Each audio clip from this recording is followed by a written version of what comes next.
Refugees face many obstacles finding decent work in the countries they flee to, such as language barriers, invalid education credentials, and lacking social networks. In highly regulated countries, refugees often receive help finding employment from governments, support organizations, and employers, but these entities tend to have conflicting interests. For example, governments may organize language courses during work time, thereby frustrating employers. So how can this multi-actor effort be successful? Researchers found that complementarity among actors' activities is key. Complementarity means that actors not only fulfill their own roles, but also step in, fill gaps, and add to others' activities.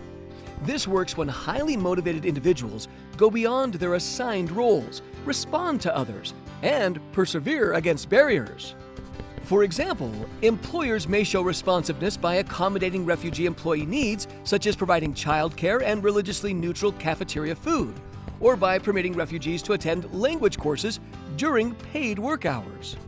Refugees, in turn, work hard to learn the local language, endure repeated rejections and discriminations, and help other newcomers orient themselves in local labor markets.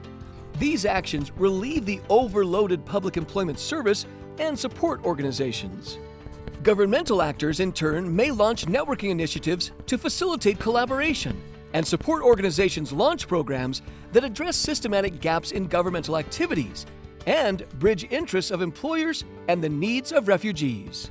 Wonder about the ecosystem that makes refugee employment successful? If so, you may want to read this paper.